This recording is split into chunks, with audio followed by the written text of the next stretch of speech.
Comment apparaître comme la figure forte de l'opposition lorsqu'on est contredit en interne? La situation de Laurent Wauquiez, à la tête de LR, est complexe, car depuis son élection, le chef de la droite a rencontré un certain nombre d'oppositions. Dernière en date, celle de Gérard Larcher sur la Syrie. Sur RTL, le président du Sénat soutient l'action française, alors que Laurent Wauquiez l'a dénoncé la veille, et il l'assume parfaitement. On n'est pas sur la même longueur d'onde. Il peut y avoir au sein de la même formation politique des sensibilités différentes sur des sujets aussi importants, revendique-t-il. Après l'attentat de Trèbes, dans l'Aude, Laurent Wauquiez avait également fait une série de propositions sur la lutte contre le terrorisme, comme le rétablissement de l'état d'urgence ou encore l'expulsion des fichiers S étrangers. Là encore, le malaise est exprimé par un membre de la direction de LR cité par Le Monde. Le débat doit avoir lieu ... mais les solutions qu'on propose ne sont pas crédibles, pas assez travaillées. Arnaud Danjean, eurodéputé LR et ancien agent de la DGSE, dénonce à son tour, dans le JDD, des propositions qui n'amélioreraient pas les capacités opérationnelles de l'antiterrorisme. Nous avons déjà un arsenal législatif très élaboré. La question est moins de l'enrichir encore de nouvelles mesures que de l'appliquer avec une rigueur maximale, affirme-t-il encore. L'ancien directeur de la police nationale, le sarkozyste Frédéric Pechnard, ne ménage pas non plus ses critiques, notamment sur la fiche S. Les voix dissonantes, c'est normal, mais chez LR, on tient à dédramatiser. Sur chaque sujet, il y aura toujours 2 ou 3 voix dissonantes, ça paraît tout à fait normal, tempère la porte-parole Laurence Saillet.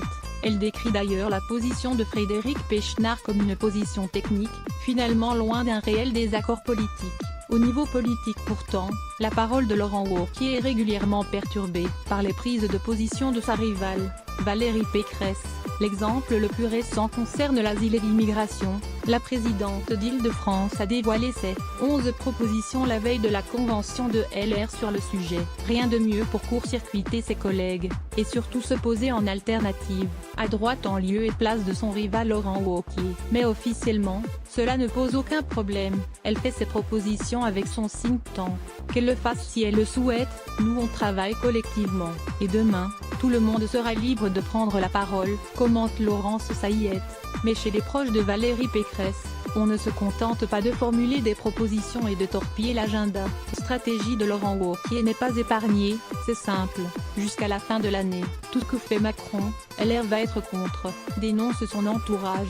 De son côté, Bruno Retailleau n'est pas en reste, et formule lui aussi ses propositions avec son mouvement Force républicaine.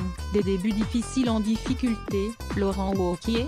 Ses débuts à la tête de LR ont été agités. Il a ainsi été très contredit lorsqu'il a appelé au départ du gouvernement de Gérald Darmanin, visé par des plaintes pour agression sexuelle. Plusieurs cadres, comme la vice-présidente Virginie Calmel, ont préféré invoquer la présomption d'innocence. Le président du parti a aussi perdu du terrain avec la diffusion d'enregistrements d'un cours donné devant des étudiants lyonnais, pendant lequel il avait ciblé Emmanuel Macron, Nicolas Sarkozy, Gérald Darmanin, Alain Juppé ou encore Valérie Pécresse. Ces révélations avaient été jugées très sévèrement en interne. Un problème évident de leadership, juge un de ses détracteurs de l'intérieur, mais l'intéressé compte bien ne pas se laisser faire. Comme pour déminer les tentatives d'opposition, il a chargé de mission plusieurs cadres, comme Virginie Calmel désormais, chargée du projet avec Guillaume Pelletier et Luc Ferry.